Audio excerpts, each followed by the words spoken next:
네, 여러분 안녕하십니까. 코인 타임즈입니다. 오늘 10월 9일 일요일 오후 4시 53분이고 비트코인 현재 조금 빠진 가격대에서 옆으로 빼면서 바닥을 좀 확인하려고 하는 움직임이 나와주고 있습니다. 2770만원대를 횡보 중인데 어제 제가 그어드린 이 추세선 이탈 시에 좀 크게 밀릴 수 있다 그렇게 좀 말씀을 드렸고, 여기를 좀 지지하면서 올라가줘야 이제 올라가는 그림, 뚫는 그림이 나오는데 그게 안 나왔죠. 안 나왔고 여기 이탈을 하면서 크게 빠졌고 추가적인 하락이 나오면서 이제 주말간의 큰 무빙은 아직은 없습니다. 여기서 이제 크게 내려찍고 지표가 여기서 이제 실업률이라든지 미국에 대한 경제 지표가 좀 좋게 나오면서 이러면은 금리를 굳이 금리 인상을 좀 늦출 필요가 없지 않겠냐, 이런 좀 역효과가 터지면서 여기서 많이 빠졌죠. 1차로 빼고 2차로 빼고 기술적 반등이 나오긴 했지만은 여기 고점까지 넘겨주지를 못했죠. 고점을 넘겨주지 못하면서 저항을 쭉 이렇게 맞으면서 계속 내려오는 추세, 그리고 여기서도 좀 크게 빠졌고 지금 구간에서는 여기서 이제 바닥을 찍었음에도 불구하고 거래량이 많이 안 터진 구간이기 때문에 여기서 이제 거래량이 쭉쭉 들어왔다라고 하면 아마 이제 이런 식으로 반등이 나올 수 있었겠지만 주말에는 좀 아무래도 나스닥도 쉬고 나스닥의 눈치를 또 많이 봐야 되는 비트코인이기 때문에 그렇게 심하게 거래량이 많이 터지는 모습은 아닙니다. 그렇지만 여기서 크게 빠졌기 때문에 기술적 반등이 나왔고 이후에 여기서 좀 눌렸다가 다시 올라가고 진폭이 좀 잦아드는 무빙이 나오고 있죠. 아무래도 내일 아침에 나스닥 선물이 열렸을 때 거기에 맞춰서 또 요동을 칠 수가 있을 것 같고, 아마 이런 식으로 지금 계속 빼놨기 때문에 나스닥을 보면 장 막판에 조금 반등이 나오긴 했지만 굉장히 좀 미미하게 반등이 나왔습니다. 거의 반등이 없고 계속 빠지기만 했다. 이게 금요일 나스닥장 요약이라고 볼 수 있겠고, 이런 식으로 차트가 지금 만들어 놓게 되면은 금요일에 종가 마감을 해놓은 부분 이탈이 나올 수가 있어요. 자, 그래서 내일 아침에 여기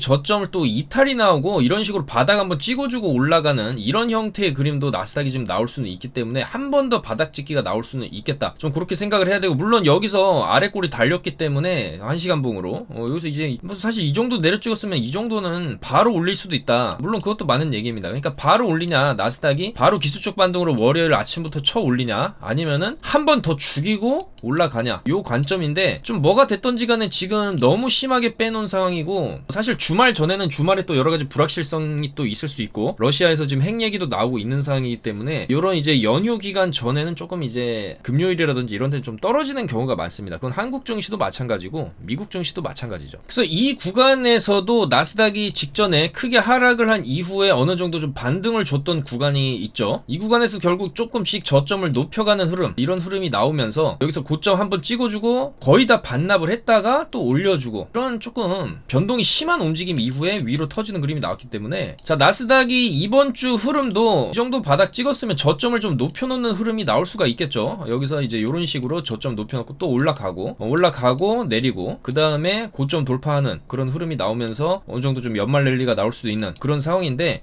일단 좀 러시아에서 지금 핵 얘기 나오고 쿠바 미사일 사태 얘기까지 바이든이 언급을 하면서, 그렇지만 러시아에서 아직까지 핵무기를 막 본격적으로 전장에 배치하려는 그런 움직임은 아직은 안 나오고 있습니다. 아직 얘네는 지금 말로만 떠들고 있는데 바이든이 오버한 게 아니냐 이런 얘기도 나오죠. 말실수, 바이든 아무래도 좀 연세가 있다 보니까 허공에 악수를 하는 등 굉장히 좀 불안한 모습을 보여주고 있는데, 지금 핵전쟁, 아마겟돈, 이거 너무 좀 과한 표현이었다 이러면서 백악관에서 지금 조금 이제 진땀을 흘리고 있다, 이런 뉴스도 좀 나오고 있는 상황이죠. 그래서 이제 푸틴이 자꾸 이제 핵 얘기를 하면서 우크라이나를 지금 위협하는 상황에서 바이든이 인류 최후의 전쟁, 아마겟돈 이런 얘기를 하면서 핵전쟁 위험성을 언급한 것과 관련해서 백악관은 아직까지는 러시아에서 핵무기 사용 징후는 포착된 건 없다. 물론 조심해서 나쁠 건 없겠죠. 물론 지금 굉장히 좀 일촉즉발의 위기 상황인 거는 맞지만 조금 너무 오버했다, 이런 좀 의견이죠. 아마 바이든도 이렇게 좀 오버 액션을 하면서 러시아에 대한 어떤 그 제재 수위를 좀 높여가면서 11월 중후 전후로, 중간 선거 전후로 만약에 푸틴이 좀 한 발 물러나는 모습, 그리고 우크라이나 러시아 전쟁이 어느 정도 좀 종결되는 모습을 보여준다면 11월에 있는 중간 선거에서 좀 표심을 가져올 수가 있기 때문에 지금 굉장히 좀 고민이 많을 겁니다. 해결사로 나서서 이 문제,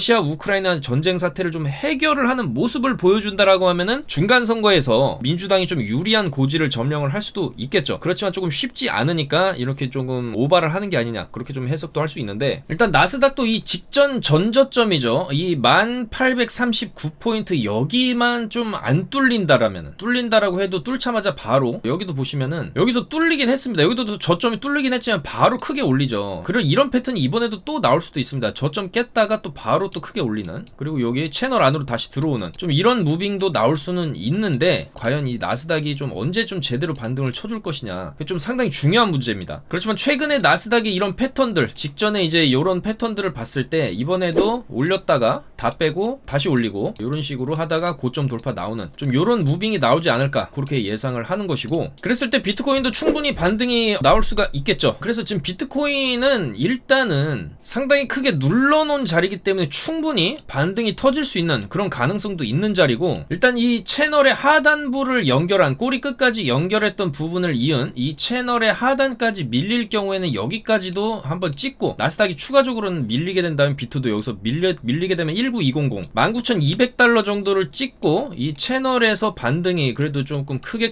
터진 구간이기 때문에 반등이 좀 크게 터지는 구간을 19,200달러에서 우리가 한번 기대를 해볼 수가 있고, 여기까지 안 갈 수도 있겠죠. 여기서 딛고 올릴 수도 있습니다. 충분히 그럴 만한 위치고, 다만 거래량이 많이 안 받쳐줬기 때문에 좀 더 빠질 수는 있겠다. 이 구간에서도 빠지고 여기서 꼬리 달고 지지하는 척 했지만, 추가 하락이 좀 한 번, 두 번까지 나오고 이런 식으로 올려쳤단 말이죠. 그래서 이 구간에서도 뭔가 지지하는 척은 하지만 한 번, 두 번까지 찍었을 때 이 흰색, 결국에는 이 19K 살짝 깨고 들어올리는 이런 움직임까지도 우리가 조금 생각을 해놓고 있어야 되기 때문에, 저는 뭐 여기서 조금 더 밀려봐야 19K 살짝 깨고 올라갈 것이냐, 아니면 여기 추세대로 요 추세 라인 한번 디뎌주고 밟아주고 가냐, 그 정도 차이만 있을 뿐이지, 결과적으로는 이제는 다시 반등 타이밍이 오고 있다라는 것에 조금 무게를 두고 있습니다. 그래서 이 구간에서 쭉 내려오는 구간, 이 하락 추세를 결과적으로 여기서 좀 돌려놓는 움직임이 실제 나오고 있고, 저점을 높여놓는 움직임이 현재 나오고 있고, 그랬을 때 여기서 어느 정도 바닥이 확인된 게 아니냐라는 그런 것을 우리가 좀 지켜볼 수가 있고, 또 미세하게 여기서도 고점을 높여놨어요. 여기 고점 라인을 이번에 쌍고를 찍으면서 살짝 높여놓은 게 사실입니다. 물론 찍고 바로 내리긴 했지만 어쨌든 또 고점을 높여놨다. 그러니까 이 구간에서 저점을 높여놓고 가면서 이 구간에서도 고점을 어느 정도 좀 높여놓고 가는 흐름은 그래도 좀 긍정적으로 우리가 볼 수가 있겠고, 자, 무엇보다 중요한 게 10월 13일 CPI 미국 소비자 물가지수 발표가 10월 13일 21시 30분 저녁 9시 반에 잡혀있죠. 굉장히 빅 이벤트가 잡혀있기 때문에, 자, 이 이벤트 FOMC 금리 발표가 이제 11월 2일 정도에 있을 예정인데, 이때 금리를 얼마나 올릴 거냐가 바로 이제 10월 13일에 이 CPI 지표를 보고 많은 영향을 좀 받을 수가 있어요. 그렇기 때문에 이번 주도 상당히 위아래로 변동폭이 좀 심할 수 있다. 특히 10월 13일에. 그래서 저는 10월 13일까지 어느 정도 빠지게 되면은 발표하면서 올라갈 수 있다, 이렇게 보는 관점이고, 반대로 10월 13일까지 어느 정도 비트가 올려놓게 되면은 발표하면서 내려갈 수가 있겠다, 그런 관점으로 보고 있습니다. 그렇지만 뭐가 됐든 눌림이 조금 한번 나오고 가든지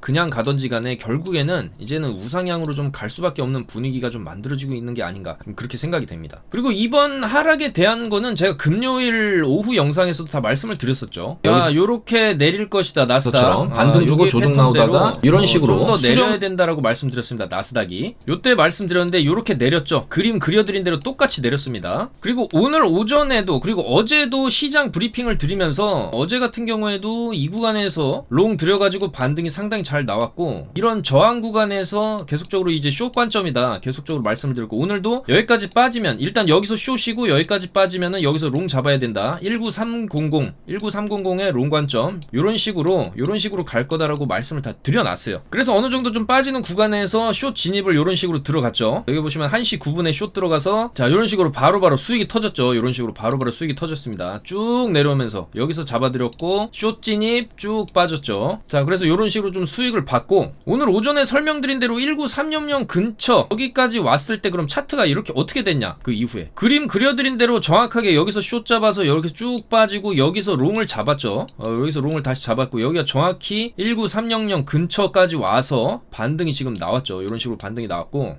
이렇게 쭉 올라오는 요런 구간에서도 숏 진입을 해서 또 요런 구간에서는 숏 진입을 해서 상승세가 좀 약해지는 구간이죠. 이 정도 올라왔으면은 어차피 여기 저항이 있어요. 여기 고점 찍고 크게 내린 구간이기 때문에 여기 저항이 있기 때문에 이거를 못 뚫어내면은 결국에는 또 이런 식으로 꺾였다가 올라가는 그림도 나올 수가 있기 때문에 이런 단기 고점 자리에서는 또 숏 진입을 하는 겁니다. 자, 그래서 3시 59분에도 숏으로 사인 드렸고 요때입니다. 정확히 요때 숏 사인 들여서 쭉 빠졌죠. 그래서 바로 또 수익이 났다. 바로 또 이런 식으로 수익이 났다라는 것이죠. 그래서 주말에는 큰 거래량이 없지만 박스권 무빙, 박스권이 조금 큰 변동은 없어도 확률이 좀 높게 수익을 낼 수가 있어요. 어차피 여기 박스 저점, 박스 고점 잡으면은 내려오면은 롱이고 올라오면은 숏이기 때문에 이런 여기서 롱, 숏 이런 식의 패턴으로 좀 어느 정도 먹는 구간이 좀 많이 나옵니다. 그래서 주말에는 뭐 이런 식의 변동은 없지만 이 박스 안에서의 움직임에서도 우리가 충분히 수익을 낼 수 있다. 그래서 그에 대한 타점을 또 저희가 다 잡아드리고 있고, 자, 본격적으로 저희가 총 상금 2천만 원 상당의 비트겟 코인타임즈 공식 트레이딩 대회가 바로 내일부터 시작이 됩니다. 그래서 상당히 많은 분들이 수익금을 가져가실 수 있도록 수익률, 거래 대금, 수익금 상위 1위부터 5위 각각이니까 이제 15분께 시상이 들어가고 수익금은 2천만 원에서 굉장히 공정하게 여기 사이트가 저희가 따로 대회 사이트를 만들어놔서 그 사이트 내에서 자기 수익률이나 지금 누가 1등을 하고 있는지 다 투명하게 공개를 하면서 진행을 하는 거고 10월 30일까지 약 20일 정도 진행을 하니까 지금 영상 보시는 분들도 참여를 원하시는 분들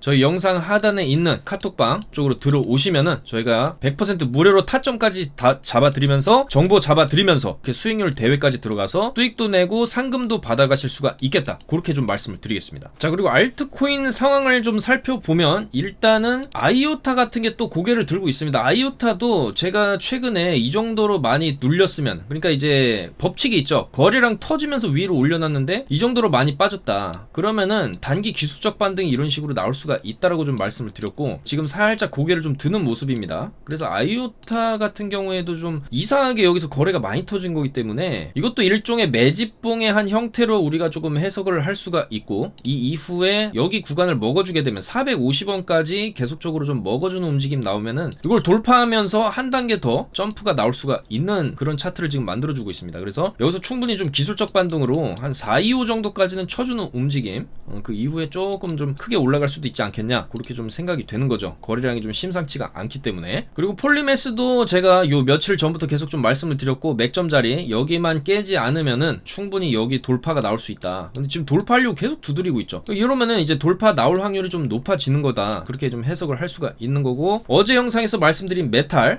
같은 거 아직 안 올라간 거, 잡코인 중에서 아직 안 올라간 애들이 조금 이제 올라갈 수가 있겠다라고 말씀을 드렸는데 메탈도 오늘 1.9% 정도 올라가고 있고, 요렇게 옆으로 빼다가 한번 쏘는 그림이 나올 수가 있겠죠. 메탈도 요런 식으로 한번 1,800원 정도는 쳐주는 움직임을 기대를 해볼 수가 있겠다라는 겁니다. 1인치도 제가 조금 강조를 드렸었던 코인이죠. 근데 1인치도 여기서 조금 이제 펌핑이 나오면서 요 구간에 사신 분들 쭉 이제 올라가면서 좀 어느 정도 이제 수익을 보셨을 것 같은데, 일단 이렇게 많이 눌린 코인들, 이렇게 쭉 눌린 코인들은 한 번씩 이런 펌핑이 나올 수가 있다라는 겁니다. 그래서 지금 좀 지루하게 안 움직이고 있는 지금 엑시 인피니티라든지 아발란체라든지 왁스라든지 이런 코인들도 조만간 한 번씩 좀 움직일 수가 있어요. 특히 엑시 같은 경우에도 이 정도로 큰 펌핑 이후에 바닥을 이 정도로 쭉 깔려서 옆으로 빠지면서 더 이상 안 빠지는 움직임이 좀 나오고 있다라는 것을 봤을 때 여기가 이제 바닥일 수가 있겠고, 결국에 이제 바닥을 찍었기 때문에 이제는 좀 방향을 턴하는 그런 움직임을 충분히 좀 기대를 해볼 수가 있겠다라는 겁니다. 그래서 내려받고 너무 지금 움직임이 없는데 이러다가 한번 위로 올려치는 이런 식의 무빙이 나올 수가 있고, 아발란체 같은 코인도 이 정도로 바닥을 다졌으면은 물론 한번 깰 수는 있습니다. 한번 깨고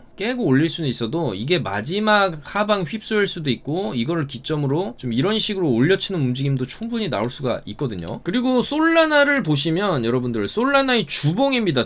주봉이 이 정도로 내려와서 땅바닥을 이 정도로 다지면서 밑으로 이렇게 깔린다라는 거는, 이거는 이제 올라갈 때가 어느 정도 좀 가까워진다라고도 볼 수가 있겠죠. 바닥에서 좀 상당히 많은 거래량이 도는 게 사실이고 이 정도로 떨어져서 옆으로 뺀다. 그럼 최소 요 정도까지의 반등은 우리가 좀 노려볼 수도 있겠다. 솔라나도 이제는 좀 올라갈 때가 됐다라는 것이죠. 그리고 최근에 이더리움이 조금 움직임이 좀 크게 나왔었고 그 이후에 지금 리플이 움직임이 좀 나오고 있거든요. 시총이 큰 코인들이 지금 움직임이 어느 정도 나온다라는 측면을 봤을 때 고래들의 다음 타겟은 다음으로 또 시총이 높은 솔라나 같은 코인도 다음으로 고래들이 펌핑을 하려고 하는 그런 타겟이 또 될 수도 있겠다라는 거죠. 그래서 메인 이 알트 세력들이 이더리움에서 리플로 옮겨가고 그 다음에 솔라나 같은 코인으로도 옮겨갈 수가 있겠다라는 거죠. 엑시라든지. 그리고 왁스도 이 정도로 낮게 깔렸다라고 하면 이 정도로 깔리면은 한 번씩 빔이 이런 식으로 나온다. 빔이 한 번 나올 때가 됐어요. 한번 위로 한 160에서 170원 정도까지는 빔이 한번 나올 때가 됐다라는 거죠. 왁스도. 자, 그리고 아까 아이오타에서 말씀드렸던 것과 같은 패턴인데 거래량이 터지면서 위로 올려쳐줬는데 쭉 빠지게 되면은 단기 기술적 반등이 나올 수 있다라고 말씀드렸는데 알고랜드 같은 코인도 여기서 좀 더 밀린다라고 해도 여기서 한 450원 정도까지는 매수 받아볼만 합니다. 그러다가 또 기술적 반등 한번 주고 여기서 올려친 걸 한번 소화시켜야 되기 때문에 올려치고 빠지는 요 정도의 반등을 좀 먹을 수 있는 구간이 알고랜드도 조금 다가온다라는 거죠. 자, 그래서 여전히 저는 올해가 가기 전에 그래도 알트들이 한 번씩 돌아가면서 뭐 두세 배까지는 아니더라도 그래도 한 20%에서 50% 언저리 정도 반등 주는 그 정도의 움직임은 충분히 나올 수가 있다라고 좀 보는 입장이고, 일단 뭐 이런 알고랜드라든지 최근에 리플이라든지 이더리움 클래식이라든지 이런 식으로, 이더리움 클래식은 물론 많이 가긴 했지만 이런 알고랜드라든지 이런 정도의 펌핑은 좀 돌아가면서 나올 수가 있거든요. 코인들도 알트들도. 그래서 알고랜드 같은 경우에도 여기서 힘 주기 시작한 부분부터 대략적으로 한 40% 정도 올렸는데, 뭐 40% 정도의 펌핑은 이 알트들도 연말 전까지 한 번씩 좀 돌아가면서 이런 움직임을 좀 나오지 않을까, 좀 그렇게 기대를 하는 바입니다. 그래서 조금 이제 힘 줄만한 알트들, 많이 안 움직였던 알트들, 이런 스톰엑스라든지 이런 것도 좀 기간별로 봤을 때 이 정도로 눌리고 한 번씩 쏘죠. 근데 이제 이 정도로 뺐으면 한번 쏠 때가 좀 다가온다라는 조금 관점입니다. 그래서 알트들도 좀 조만간 움직임이 있지 않겠냐, 그런 좀 느낌이 드는 것이고, 그리고 비트코인 자체적으로도 이 9월달이 이 S&P 500이라든지 나스닥이 굉장히 많이 떨어졌는 데 비해서 비트코인은 방어를 그래도 잘 했거든요. 그래서 나름 선방을 했다, 요게 사실이고, 그리고 특히 이더리움 같은 경우에는 머지 POS 방식으로의 전환 이벤트가 사실상 소문에 사고 뉴스에 팔아라는 전형적인 사례로 판명이 됐다. 자, 그렇기 때문에 이더리움도 결과적으로 요때 이제 업그레이드가 성공적으로 완료를 하면서 하락이 나왔죠. 그리고 지금 추가적인 하락은 안 나오고 있지만은, 이 케이스를 봤을 때 리플도 지금 굉장히 좋은 분위기를 그리면서 올라가고 있지만, 이 리플이 이제 소송 결과가 만약에 이 정도까지 올라갔을 때 12월 정도 올라가서 소송이 만약에 승소를 했다, 그러면 오히려 빠질 수가 있다라는 거예요. 빠질 수가. 이번에 이제 이더리움 사태에서 우리가 느꼈듯이 리플 같은 경우도 어느 정도 올라가다가 여기서 이제 승소에 대한 기대감을 주면서 개미들을 막 꼬시겠죠. 이더리움이 그랬듯이. 근데 그 막상 승소 결과가 좋게 나오면, 안 좋게 나오면 물론 떨어질 수 있는 거고, 좋게 나와도 떨어질 수가 있다는 겁니다. 소문에 사서 뉴스에 팔아라. 그리고 쭉 내려와서 또 한동안 움직임이 없었던 스택스 같은 경우에도 오늘 소폭 올라주는 모습을 봤을 때 실질적으로 알트들도 이제는 좀 바닥을 어느 정도 좀 다지고 있는 게 아니냐. 그러니까 바닥을 다지다가, 물론 스택스 같은 경우에도 각도 자체가 아직 이렇게 하방으로 좀 기울어져 있죠. 근데 이 기울기 자체를 이제는 상방으로 살살 돌리면서 펌핑 한번 나오려고 하는 그 변곡점을 좀 지금 나오게 있는 게 아니냐, 그렇게 생각이 됩니다. 이런 식으로 빼다가 이제는 저점을 낮춰주는 형태에서, 저점을 계속적으로 낮춰오는 형태에서 이제는 저점을 어느 정도 높여가는 형태 이후에 위로 한번 쏴주는 이런 식의 무빙을 좀 이제 알트들한테 우리가 좀 기대를 해볼 수가 있는 그런 움직임들이 살살 보입니다. 그래서 비트도 그렇고 알트들도 그렇고 일단은 이제는 바닥을 확인을 하면서 옆으로 빼는 기간이 어느 정도는 좀 있어야 되는 거고, 그래도 22년 연말 전에 한번 펌핑은 나올 수 있겠다라는 관점입니다. 그래서 비트도 지금 계속해서 이 구간에서 위로 올려치고 빼고 올려치고 빼고를 반복하지만은 결과적으로 이 추석빔의 상단 자리까지는 여기서 힘을 모으다가 쭉 쏴주는 이런 식의 패턴도 충분히 기대를 할 수가 있는 그런 그림이 나오고 있고, 실질적으로 아까도 말씀드렸지만 계속적으로 좀 저점을 높여가는 이런 형태들, 이런 형태가 여기서와는 좀 반대된다. 여기서는 저점이 낮아졌고 지금은 미세하게나마 좀 올려주고 있다, 저점을. 그리고 계속해서 뚫지 못하는 이 고점 라인, 여기 지금 못 뚫고 있죠. 여기를 아마 조만간에 조만간에 좀 뚫어내는 이런 식의 무빙이 나오지 않겠냐, 그렇게 예측을 해봅니다. 자, 그래서 비트 많이 눌린 상황이고 쉽사리 반등이 안 나오는 거는 뭐 주말이라 좀 거래가 없고 나스닥도 안 열리고, 또 나스닥이 추가 하락에 조금 가능성도 있기 때문에 어차피 나스닥 빠지면은 비트도 빠져야 되기 때문에 아직 제대로 된 반등은 안 나오고 있지만은, 어쨌거나 다음 주에 움직임이 좀 상당히 있을 것이다. 조금 더 바닥을 한 번 더 갱신을 하고 올라갈 건지, 아니면 이 자리에서 잘 지지를 하고 올라갈 건지, 결과적으로 그런 여러 가지 분수령들, 특히 10월 13일 다음 주 목요일에 있는 CPI 발표가 좀 상당히 중요할 수 있겠고, 어쨌거나 저희는 이런 변동성, 빠지면은 숏으로 먹는 거고 올라가면 또 롱으로 먹는 거고, 이런 최대한 이런 단기 박스 안에서도 이런 저항 자리들 정확하게 잡아드렸다, 정확하게 숏 사인 다 드렸다, 그리고 내려오면은 또 어느 정도 바닥 찍는 거 확인하면서 롱을 들어갔을 때 또 반등을 먹고, 그런 식의 파동 매매를 계속적으로 좀 진행을 하고 있는 과정이고, 큰 움직임이 없어도 여러분들 뭐 대세 상승이 좀 강하게 터져주면 좋겠지만은 지금은 최대한 조금 단기적인 움직임 안에서 수익 보는 게 안전하겠다, 그렇게 말씀을 좀 드리겠습니다. 그래서 최대한 수익 볼 수 있는 타점 차트 분석 저희가 다 해드리고 있으니까 그에 대한 좀 정보, 굉장한 고급 정보들을 전부 다 무료로 드리고 있고, 총 상금 2천만원 상당의 수익률 대회 10월 말까지 진행이 되니까 분들 여기에 입장하셔서 자동으로 참가됩니다. 자동으로 참가되니까 이렇게 해서 정보도 받아보시고 수익도 보시고 상금도 받아가시는 일석삼조의 매매를 저희랑 같이 진행하시면 되겠다, 그렇게 말씀드리면서 오늘 비오는 일요일 방송 마무리하도록 하겠습니다. 환절기 건강 조심하시고, 저는 내일도 비트코인 오전에 좀 큰 변동성이 있을 것 같은데, 나스닥 열리면서 한번 이제 선물이죠. 나스닥 선물 열리면서 변동성이 있고, 또 본장 열리면서 저녁 시간대에 또 움직임, 그런 움직임 최대한 파동을 이용해서 또 수익을 보고 타점을 잘 잡아 드려야 되니까 내일도 영상으로 또 인사드리도록 하겠습니다. 험난한 투자 시장이지만 저는 내년은 확실히 좀 달라지는 분위기가 나올 것이다, 그렇게 좀 보고 있기 때문에 지금부터 좀 미리미리 준비를 하시면 되겠다, 그렇게 말씀을 드리겠습니다. 오늘도 영상 봐주셔서 너무나 감사드립니다. 내일 돌아오도록 하겠습니다. 감사합니다. 코인 타임즈였습니다.